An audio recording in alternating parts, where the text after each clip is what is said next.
Esterlinez izena, haiengarik ez da, Eskerlin, Eskotila, San Jeronimo, Puyuelo, hemen gauza asko gertatu ziren.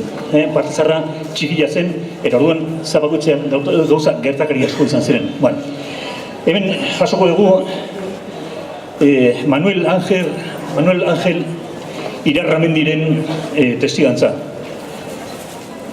Almazenista bat, 50 urte,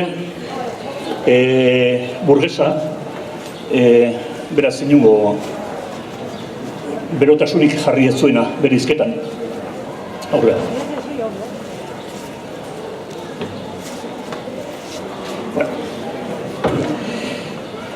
Berari emango diogu hitza hori, Irarramendiri. Eta, abuztuaren 31 hartako eguartean, frantsesak Enbeltran kalea defendatzen egin ziren. Handik tarte batera, aliatuek upeldegia eraitsi, desegin, eta kalean gora sartu ziren, frantsesei segika. 6 soldatu zauritu zituzten, eta horiek mugitu ezinikan harrapatu zituzten preso, aliatuek.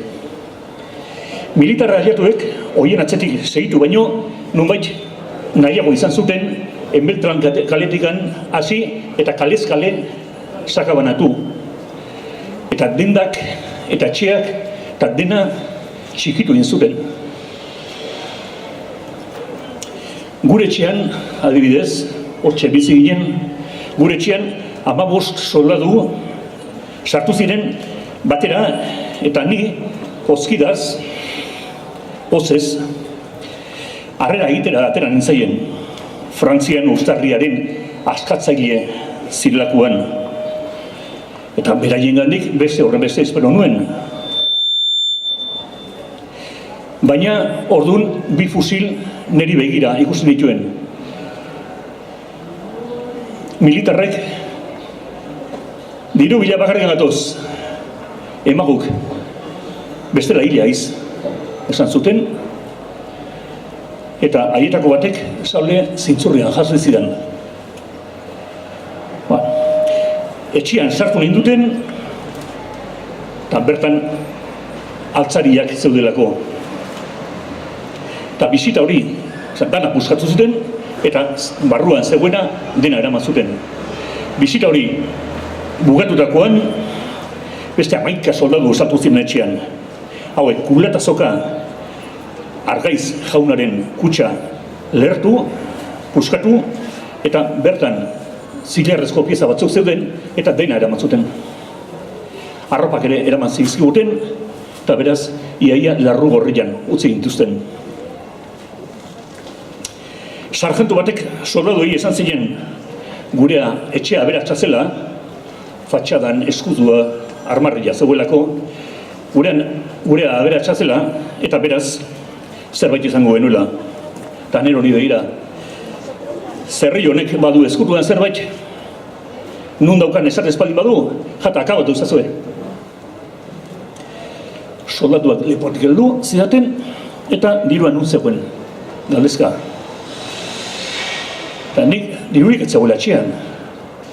Eta gehitan tiro egin, eta balak egin du jo.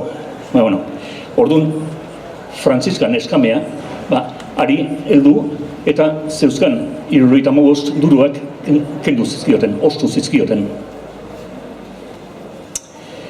Orduan, beste gela batean, Xabiera Munibe, Andrearen kutxa hundia, urratu eta barnekoa urrezko bitxiak zeudela ikusita, tiro egin eta hala esan zioten.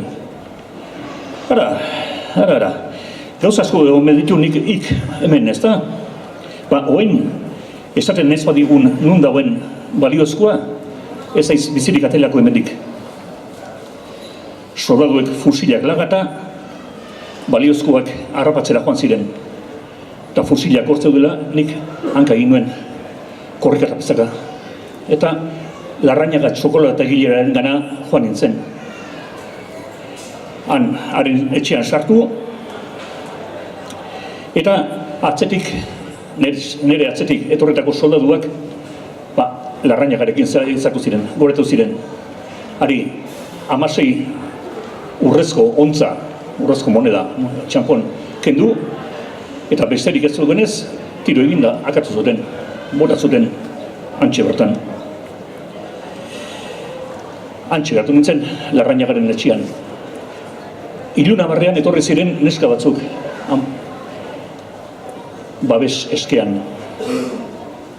Eta gaur beranduan, 3 soldadu portugues sartu, eta argita garbi esan zuten, neskak bortxatzea bakarken gatozu. Soldaduak, nik esan nien, ezin ezko zala, eta berriz ere soldaduak baionetatera eta eskuturra zauritu ziren.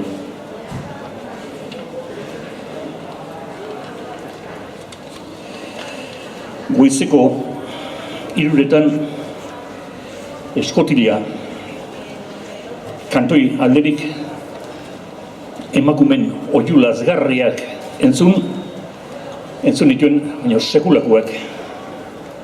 Geroago, eguna urratzean, kantoi hartan neska bazte bat ikusi nuen, barrika bati lotuta, Larrugorrian, goitibera odoletan, eta baioneta bat sartuta alderik alde. Ikaragarria izan zen. Gerora zabaldu zenez, sargentuak esan omen zuen, horren erruduna, etzela tropa, agindua eman zuena baizik. Nor, zuen generala, Castaños generala. Aliatuek 40 egun lehenago eman zioten hasiera erasuari. Eta sua, 22an, San Lorenzo kalian. Sumatu zen lehen da bizi. 40 egun lehenago. Eta sua handikan hasi, eta kontzejot bialdi zituen arotzak ura itzaltzera, bera izkora eta berezera. Baina soldadu portugues eta ingelesek galerazi zieten lanian aritzea. Arek sukartu egin behar zen, erraustu, kiskali egin behar zen. Eta bitartean, kanpotik ari ziren granadak eta bombak eta botatzen. Izgutxitan, Donostia erraustu zenetik, ez dut bertara itzuli nahi izan. Tamaina horretako katastroferik ikusi ez izateko.